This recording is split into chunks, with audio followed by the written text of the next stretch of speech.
और श्रद्धामयी बहनें और छोटी गुड़िया गोपाल, बोलो सच्चिदानंद भगवान की। और हमारे संस्कृत विद्यालय के सभी प्रिय छात्र। सत्संग है।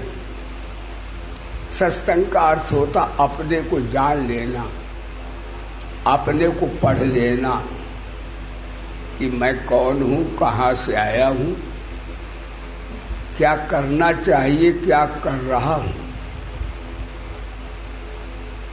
ये ज्ञान योग है सत्संग। सत्संग कर्मयोग से भी होता है। हमारा कर्तव्य, परमात्मा ने हमें बड़ी अनुग्रह अनुकंपा से मानव शरीर प्रदान किया है, तो हमारा कुछ कर्तव्य भी है। कर्तव्य है कि हम अपने उपयोगी बन जाएं, समाज के लिए उपयोगी हो जाएं और भगवान के लिए भी उपयोगी हो जाए। ये सत्संग है। धन्य है वे जिनका जीवन स्वता के लिए, समाज के लिए और परमात्मा के लिए उपयोगी होता है। ये सत्संग है। और मानव किसे कहते हैं? मत्वा कर्माण जीवन्ति मनुष्याः। जो विचारशील प्राणी है, क्या कर्तव्य है, क्या अकर्तव्य है, क्या करना है, क्या नहीं करना है। इसलिए जो सीख करके विचार कर कार्य करता उसे मनुष्य कहते हैं। और मनुष्य उससे उसको भी कहते हैं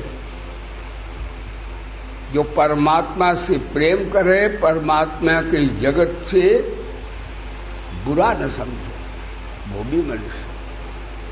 भगवान ने जगत बनाया है सबके लिए, सुख के लिए, अशांति के लिए नहीं है।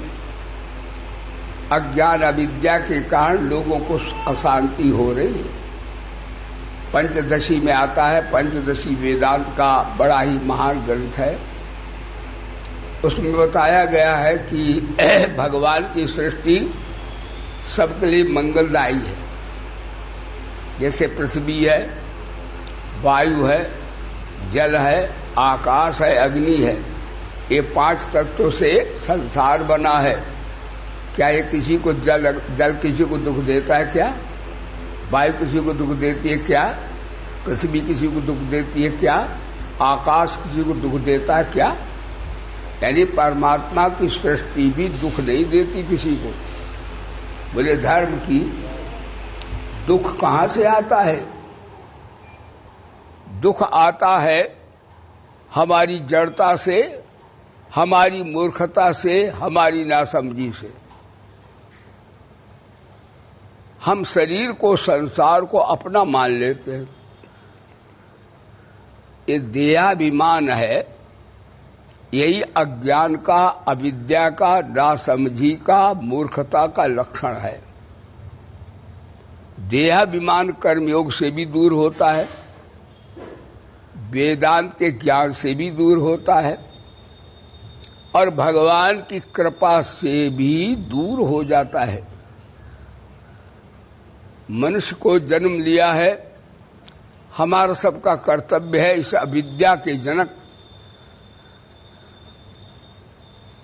इस देहाभिमान को किसी तरह से अभी अभी मृत्यु से पूर्व समाप्त कर दें, तभी हम सच्चे मानव हैं, अपने उद्धारक होंगे। एक बात और है, जो व्यक्ति अपना उद्धार कर लेता है वही किसी का कल्याण कर सकता है। और जो व्यक्ति अपना ही गिरा हुआ है लोभ में, क्रोध में, वासनाओं में, वो किसी का क्या भला करेगा।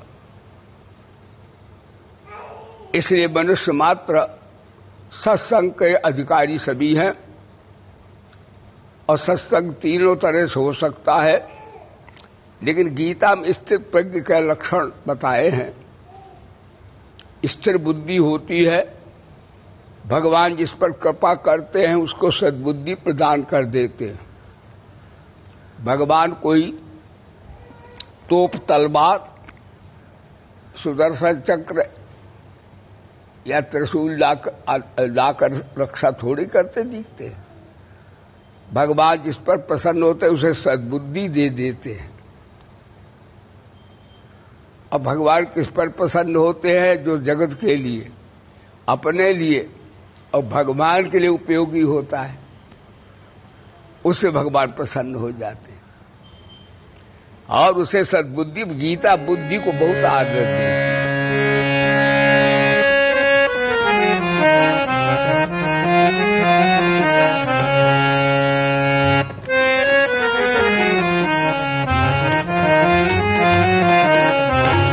जाको विधि दारुण जाको विधि दारुण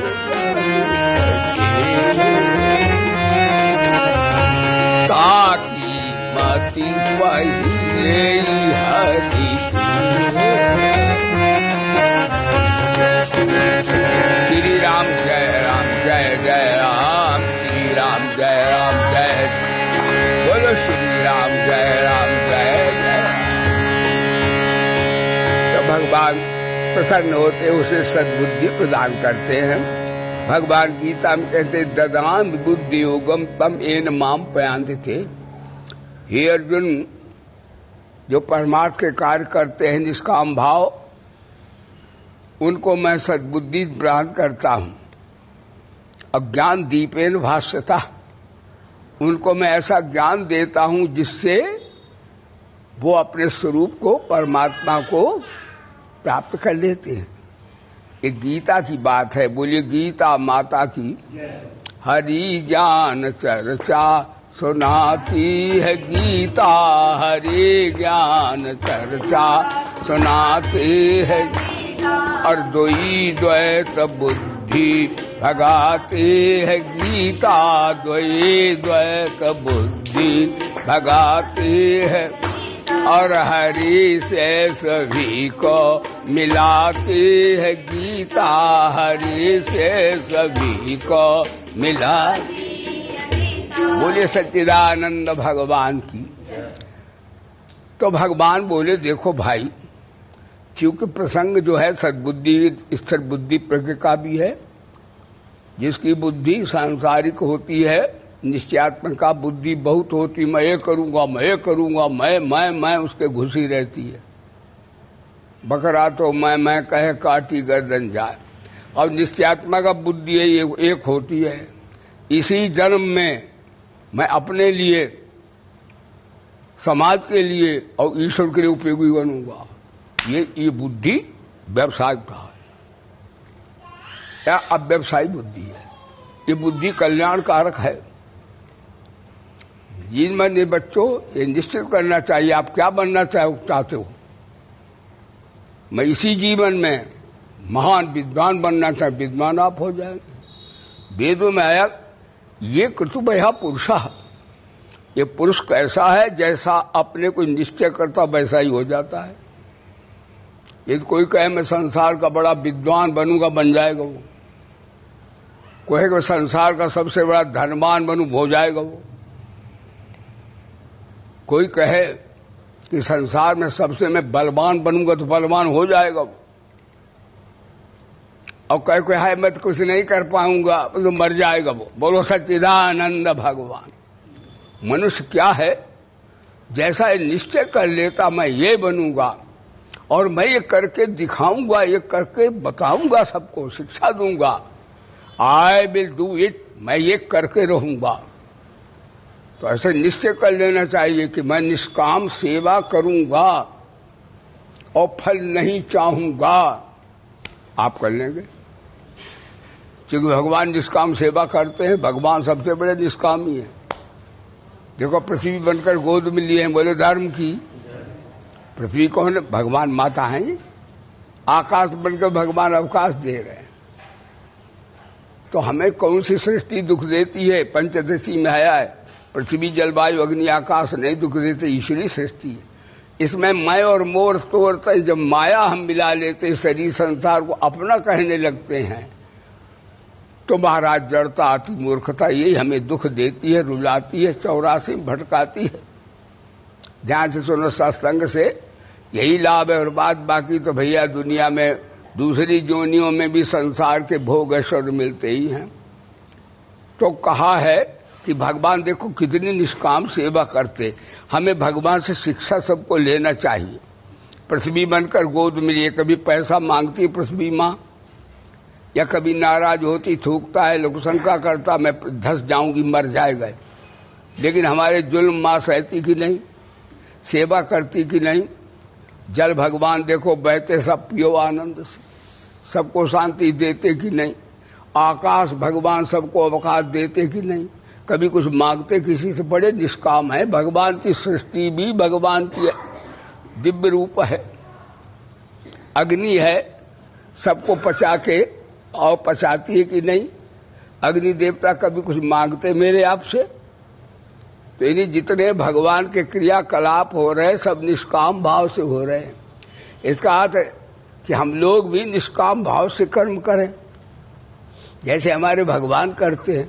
और भगवान गीता में कहते हैं यदि हम न बरते हम जात कर्म तंद्रता, यदि मैं निष्काम भाव से शास्त्रविद कर्म ना करूं तो दुनिया मेरी नकल करती है, लोग भ्रष्ट हो जाएं और मैं संसार का नाश करने वाला हूं। बोले धर्म की। इसलिए भगवान बोले कर्म से, कर्म योग से भी कैसे प्राप्त होता व्यक्ति मेरे को। कहते मरते समय चाहे 20 मिनट पहले ही 10 मिनट ये निष्कामता जीवन में आ जाए तो उसका बेड़ा पार हो जाएगा। सकामता भोग है, निष्कामता योग है। तो कर्म योग में निष्कामता ही है। ये निष्कामता नहीं है तो परमार्थ का पथ प्रशस्त नहीं होगा। यानी आध्यात्मिक साधना के आप साधक ही नहीं बन पाएंगे। ध्यान दीजिएगा। इसलिए एक वेद मंत्र आता है कि हम सबको कर्म करना चाहिए। तो वेदों में मंत्र आता है अयम में हस्तो भगवान, ऋग्वेद, अयम में हस्तो भगवत तरह, ये मेरा हाथ ही भगवान है। अरे बड़ा श्रेष्ठ भगवान है, इससे बढ़िया कोई भगवान होता नहीं है। बोलो धर्म की। और भगवान कहाँ रहता है? मेरे हाथ में। इसका अर्थ भाव क्या है? इसका अर्थ है जब भगवान हमारे कर्म के रूप में आ जाते हैं निष्काम भाव से, तब कर्मयोग हो जाता है। वैसे कर्म भोग होता है जब कर्म के सामने ईश्वर आ जाए। जब हमारे बुद्धि के सामने ईश्वर आ जाए तो उस ज्ञान योग हो जाता है। बोले धर्म की। और जब हमारे भाव में, प्रेम में ईश्वर आता है तो भक्ति योग हो जाता है। यानी किसी योग में ईश्वर यदि नहीं है तो वो योग नहीं, वो भोग होता है। बोले सच्चिदानंद भगवान। भोग ऐश्वर्य प्रसक्ता नाम तया प्रहत चेष्टाम व्यवसात्मा बुद्धि समाधो न विधीयते। इसलिए भगवान बोले भाई कर्म करते करते भी तो इसका अर्थ कर्म योग से ही हमें दुनिया की प्रगति, सुख, शांति और जीने की कला प्राप्त होती है। निष्काम कर्म योगी अपने लिए, समाज के लिए, ईश्वर के लिए उपयोगी होता है। देखिए ध्यान दे करके, निष्कामता में बड़ा पवित्रता है। सकामता से राग द्वेष पैदा होते हैं। राग द्वेष ऐसे होते जो परमात्मा के पद में लुटेरे हैं।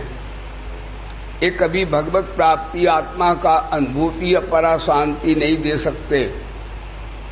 जैसे सर्प होता है, उसके दोनों दांत तोड़ दिए जाएं, जो नहीं विषैले होते हैं, काटता है, आदमी मर जाता है। इसी तरह से यदि व्यक्ति इसी जीवन में निष्काम कर्मयोग की साधना करे तो उसके राग द्वेष अपने आप मर जाएंगे। सकामता में वो विष फैलेगा। आज संसार में ईर्षा, द्वेष, जलन, डाह ये क्यों फैला है कि सकामी लोग हम सब हो गए ज्यादातर। निष्कामता जहां होगी वहां शांति मिलेगी, उसके परमाणु रहेंगे, वेव्स बनेंगे। ये विज्ञान है, साइंस। एक्शन का रिएक्शन होगा, क्रिया की प्रतिक्रिया होगी। तो इस प्रकार, लेकिन एक बात है, श्रुति ये भी कहती है, एक कर्मयोग है। श्रुति कहती है कुर्वन्नेवेह कर्माणि जिसी विशेषक गुण समाह। 100 वर्ष जियो, लेकिन कैसे जियो? न लिप्यते नरे, देखो खूब तको ना, खाओ खूब छको ना, बोलो खूब बको ना। ध्यान दीजिए, कार्य करो, चिपको ना। चिपकने के खिलाफ गीता है। भगवान तो बड़े कार्य करते, जहां दुनिया बना देते हैं। क्या भगवान कहीं लिखते मैंने बनाई, या कुछ मेरा है और भगवान है सबके? बोले धर्म की, तो भगवान बोले जैसे मैं अनासक्त भाव से, निर्लिप्त भाव से, निष्काम भाव से सारे जगत का सृजन करता हूं, लेकिन किसी को अपना नहीं कहता हूं। जब से सब अपने हैं तो भगवान के हम तो।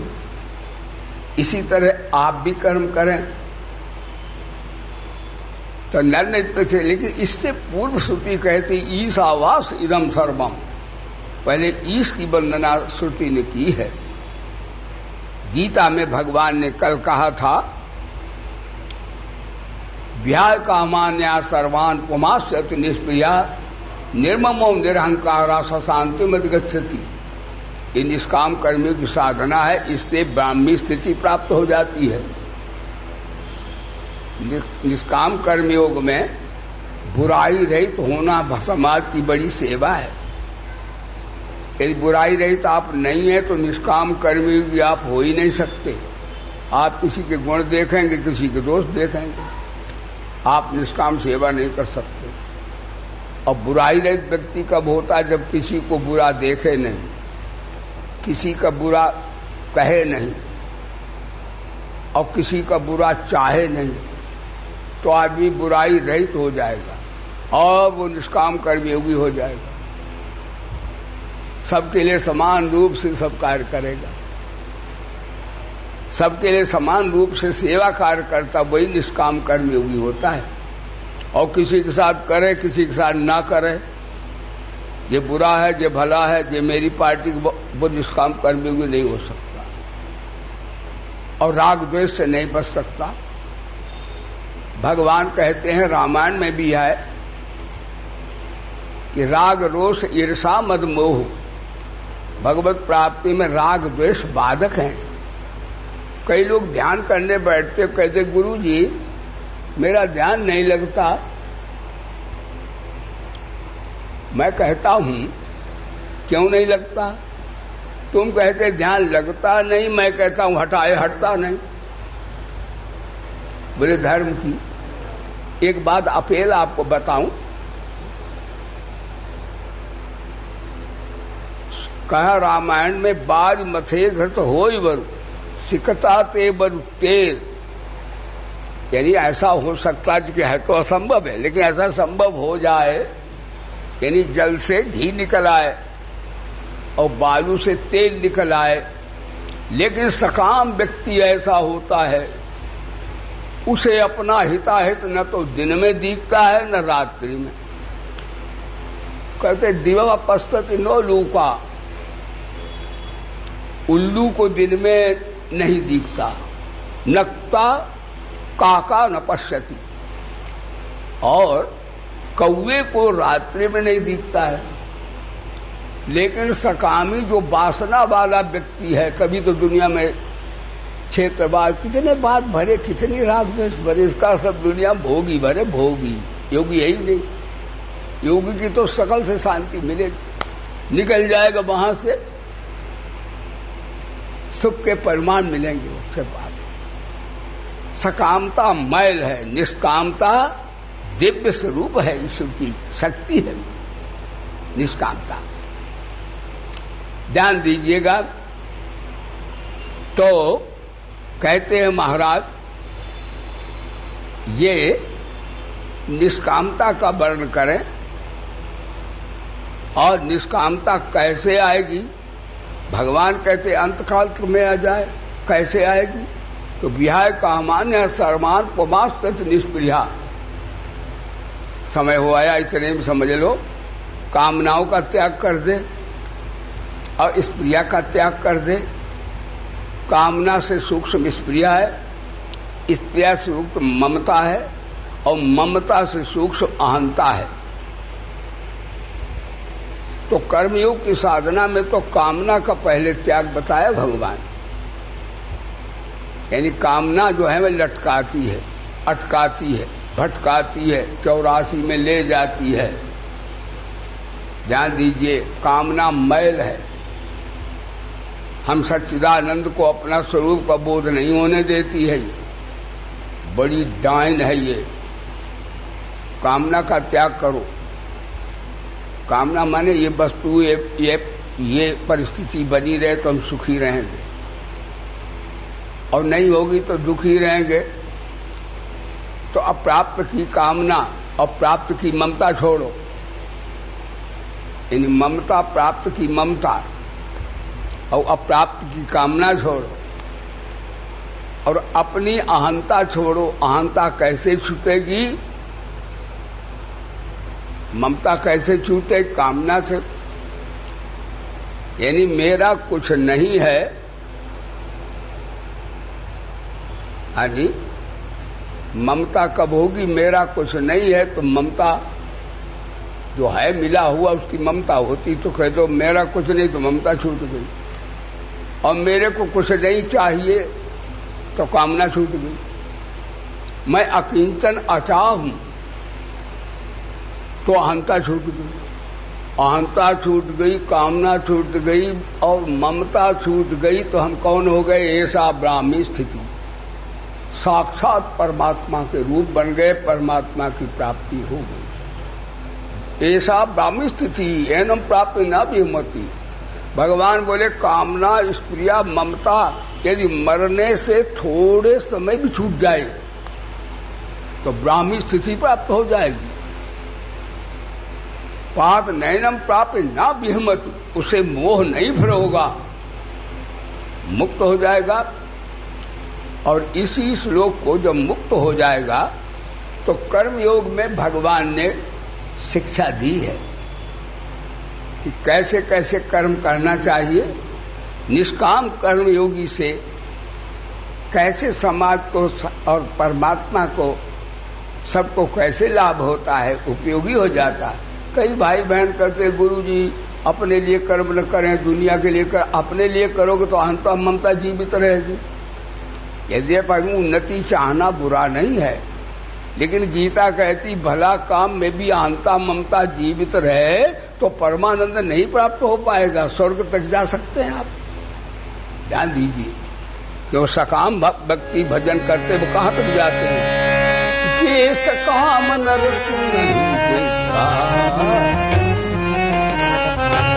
जे सकाम नर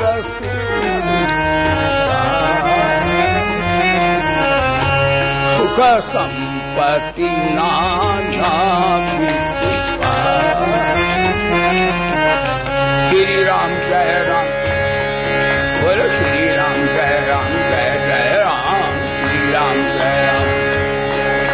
लेकिन निष्काम कर्मयोगी धर्म से विरतियो,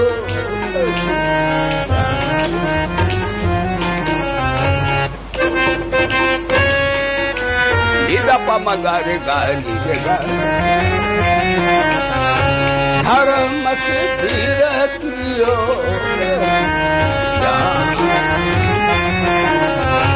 ज्ञान मोक्ष प्रद वेद।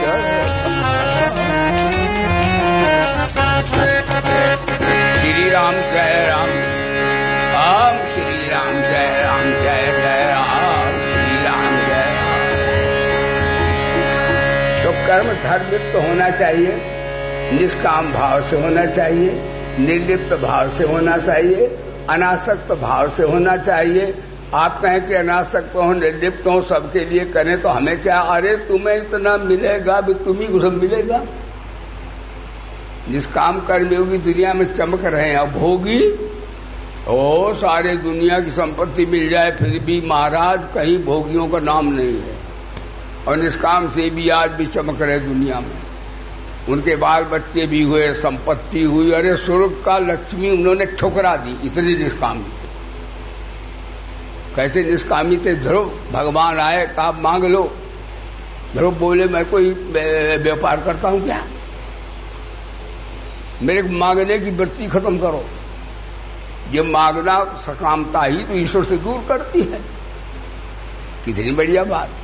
प्रहलाद के सामने भगवान मांग लो, प्रहलाद बोले वाह हमको व्यापार करते क्या, कामानाम हृदय स्वरूप, ये कामनाएं वासनाएं इन्हें खत्म कर दो।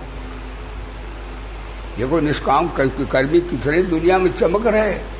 आज लोग कहते गुरु जी सबके लिए हित को करें, सबका कल्याण चाहें, सबका विजय चाहें, तो क्या सबका हो जाएगा? मैं कहता हूं सबका हो जाए चाहे हो जाए, हमारा बेड़ा पार जरूर हो जाएगा। फिर भी लोग करते नहीं, फिर भी अपने लिए अपने लिए करोगे तो मरो, राग द्वेष पैदा होंगे, नाना प्रकार की योनियों में जाओ। और धर्म युक्त करो। हाँ, कर्म आपका उपयोगी हो रहा है, इसकी पहचान क्या, 2 मिनट और सुन लो चूंकि समय हो गया। आपका कर्म अच्छा हो रहा है, ईश्वर की ओर आप जा रहे हैं, आपका परा शांति प्राप्ति आपको होगी, इसका लक्षण क्या है, ये भी आज का सत्संग सुनो। यानी उसमें शास्त्रीय भाषा है दोषापनयन, यानी आपके जो आप कार्य कर रहे हैं उनसे किसी दोष क्या समाप्ति हो रही कि नहीं। जैसे काम क्रोध लोभ मोह सकाम भाव से आते हैं, जब निष्काम भाव से करो तो मिट जाते हैं, क्या मिट रहे हैं कि नहीं। यानी दोषों का, यानी साधक को आत्मनिरीक्षण करे, खुद अपने आप अपने गुरु बनो, गुरु कोई नहीं। वैसे लच्छेदार गुरु की बातें सुन लो, मानो न तो ऐसे बने रहो, जीवन भर सुनते रहो तो क्या होगा। गुरु नहीं तार देता, गुरु की बात मानो, साधना करो तब तरोगे। नहीं तो गीता भी है, गीता भी हो, कई बार बताया, और वेद हो, और गुरु भी हो, और मनुष्य शरीर भी हो, और खूब गुरु के ज्ञान भी सुन लो, गंगा का तट भी हो। लेकिन इस कान सुनो, इस कान निकाल दो तो जिंदगी कई हजारों जन्म सुन तो कुछ नहीं होने वाला। न गुरु कुछ कर पाएंगे, न गीता कुछ कर पाएगी। अगर गीता वेद करते तो बाजार में गीता अभी 20 आने मिल रही, सब साधु हो जाए, ऐसा है ही नहीं। यानी गुरु की बात मानोगे, साधना करोगे तब नर से, फिर तो तुरंत गीता का आधा ही श्लोक काफी है, आधा श्लोक अपने जीवन में उतार लो बस। भगवत गीता किंचित धीता, गंगा जल्लभ कणिका पीता। कई तो ऐसे हमें भगत मिलते भी कहते गुरु जी आजकल सीजन चल रहा है, बड़ा बिजी है, मेरी माला तुसी जप लिया, आप ही जप लिया करो। तो गुरु न हुए गुरु, अब क्या नौकर हुए क्या गुरु नौकर हो गए साहब, और तुम स्वामी हो गए, ऐसे तर जाओगे। साधना से तरो। तो आज कर्मयोग का प्रश्न है, बड़ा बढ़िया कर्मयोग, बहुत अच्छी साधना, क्रिया प्रधान है, ये बहुत आदमी आपस में कर सकते हैं, सरल है। हाँ जी, तो ध्यान देना, दोषापनयन हो रहा आपके कर्म के द्वारा, और हीनांग पूर्ति हो रही है आपके कर्म के द्वारा। यानी कुछ अभाव की दोषों का उपनयन तो हो रहा है, लेकिन कुछ अभाव की पूर्ति आपके कर्म के द्वारा हो रही कि नहीं, समाज विश्व की। और हीनांग पूर्ति यानी हीनांग पूर्ति दोष गुणाधान, और कुछ दैवी संपदा, अच्छी बात गुणों का आधान यानी वृद्धि हो रही कि नहीं। यानी दोषों का उपनयन और किसी समाज की पूर्ति और गुणों की समृद्धि, यदि ये तीनों हो रही तो समझो आपका कर्म दिव्य है, पराशांति ईश्वर की ओर ले जा रहा है। कितनी बढ़िया बात। और नहीं तो महाराज आपका अच्छे काम में भी यदि कुलीनता है, मलिनता है और एक मर्यादा नहीं है तो वो कर्म किसी काम का नहीं है। इस पर एक बात सुना दें, 1 मिनट में आप सुनो। एक कोई खलीफा था, खलीफा, वो कोई व्यक्ति होगा, उसको उसने पिटाई की और ऊपर चढ़ बैठा, तलवार निकाल ली मारने को। उस व्यक्ति ने क्या किया, जब मारने को तलवार खलीफा निकाली तो व्यक्ति ने उसको मुंह पर थूक दिया, जो नीचे गिरा था आदमी। खलीफा तलवार निकाल के नीचे उतर आया, कहा अब इसे मारेंगे, हमें अब क्रोध आ गया। क्रोध कभी कर्मयोग नहीं होता, बोलो सच्चिदानंद भगवान। कहा अब हम मारेंगे तो हत्या से मारेंगे, क्रोध से मारेंगे, और क्रोध कभी दैवी संपदा नहीं होता। तो देखो, इतने ऐसे कर्म के समय भी अगर सावधान रहो तो महाराज कितना बढ़िया है। कल मैं बताऊंगा, आज यहीं पर है कि भाई अपने आप अपना निरीक्षण करो और निर्लिप्त होकर के, निष्काम होकर के, अनासक्त होकर के ऐसे कार्य करो। भगवान बोले मैं भी सारे संसार का इसी तरह रचना करता हूँ, मैं लिपायमान नहीं होता, इसलिए मेरे को कर्म का बंधन नहीं होता। तुम भी ऐसे कर्म करो, तुम भी सच्चिदानंद परा शांति को प्राप्त हो जाओगे। आज गीता का प्रवचन यहीं पर मेरे साथ जोर से जयकारा लगाइए, बोले वेद भगवान की। अरे जोर से लगाओ, आजकल भगवान ऊंचा सुनते हैं। बोले वेद भगवान की, श्री गायत्री माता की, श्री गीता माता की, श्री भारत माता की, गंगा माता की, श्री भोले बाबा की, श्री पवन सुत हनुमान की, श्री गुरुदेव भगवान की। धर्म की, अधर्म का, प्राणियों में, अरे विश्व का, हर हर महादेव। सर्वे भवन्तु सुखिना, सर्वे सन्तु निरामया, सर्वे भद्राणि पश्यन्तु, मां कश्चित् दुःख भाग् भवेत्। ओम शांति शांति। बोले सद्गुरुदेव भगवान की।